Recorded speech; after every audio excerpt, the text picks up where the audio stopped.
Thank you, Kevin. I've always said that my biggest form of motivation is when somebody believes in me or where somebody doesn't believe in me. They both work just as well, but we believe in you, my brother, and I appreciate you. Sister Norma actually helps tens of thousands, and if you're looking at it, it's probably over 100,000 that she's helped since that time, and she's been doing it since 2014, and is still tirando golpes en la lucha because it's the migrant situation in this country has, at best, it's being ignored right now, and it's being targeted, and to some extent by both sides for political reasons, and we need to make a bigger impact in that space. I'm trying to host a concert in Washington, D.C., right across from the Supreme Court and between Congress as well, just to welcome migrants into this country because we need more Kevin Ortiz's and others, and I'm an immigrant from Nicaragua. When I was young, I came over here.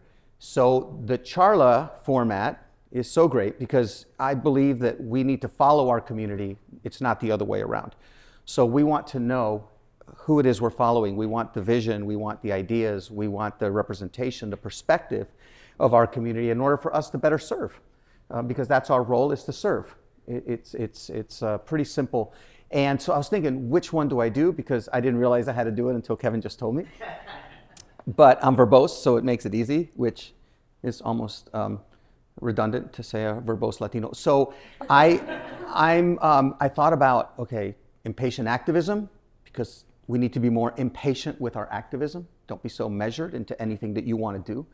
I thought about the importance of naivete and believing that anything you could imagine can be real. And a lot of times that's seen as a negative, but I see it as the most powerful tool I could have, is that I'm naive in everything I do.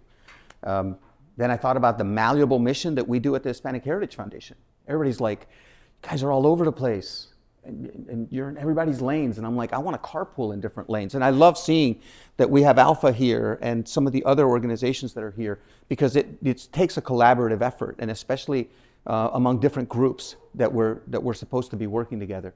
But then I jumped on the identity part of it because it's tricky.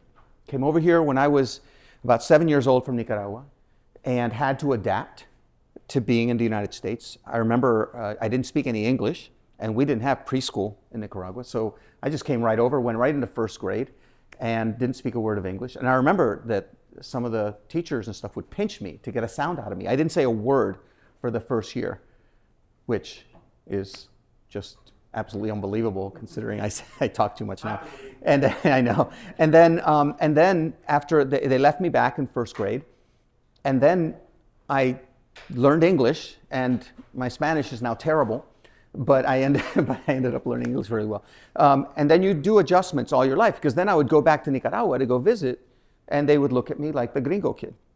And so that's the old ni de aquí, ni de allá. And that was terribly off-putting because I felt like I didn't belong here, and then I felt like I didn't belong there. And then after Civil War in Nicaragua, I was going back there, and there were some family issues and everything, and all of a sudden Civil War breaks out. And I got put on the bottom of a FedEx plane to sent back to the United States and to be with an aunt, and that didn't work out. So reunification is a real thing. It's not a given when you're supposed to just suddenly be part of someone's life. As somebody that was undocumented and sent back over here. And you start figuring things out on your own.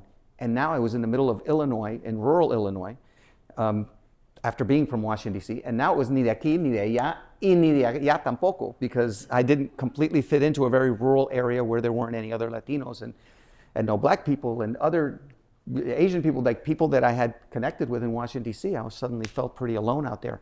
But I actually think it's reversed. I think it's de aquí, de allá, cada lugar. Like we belong everywhere that we go. Identity is tricky because of and it's also what makes us beautiful. It's complex and beautiful in terms of those cross sections.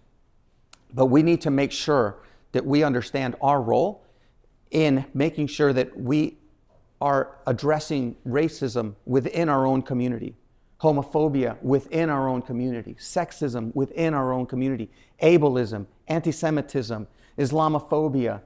Everything is happening in our own community. And we have to be able to stand up if you're representing everyone, now all of you, I'm telling you right now, I spoke to a couple of you, where you're going to end up going, you're going to end up representing everyone that isn't in that room. Having the privilege to go to this school, having the privilege to speak English, having the privilege to be in the United States, you have a heavy responsibility. And however bad you think men of color have it, women have it 10 times worse, because that sexism is going all through every single race, religion, culture that you could imagine. And then if you're non-binary, it's even harder. So just understand that you have a big responsibility that when you're in a room, that you're going to represent everyone that isn't in that room. I was on the board, I was on the National PTA. I was one Latino of 33 board members, the only one. When I left, I made sure there were 2. Every board I'm on, I'm the only Latino in the room.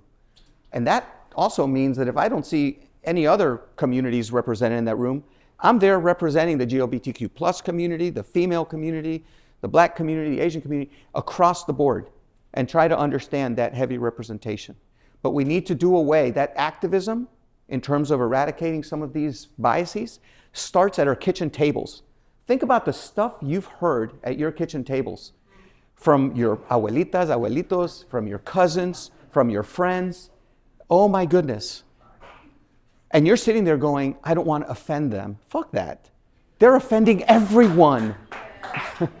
And we're supposed to suddenly be respectful because they're old? I'm old. We need to be more respectful of youth. I'd rather invest in a 16-year-old than a 60-year-old. And I'm a 60-year-old.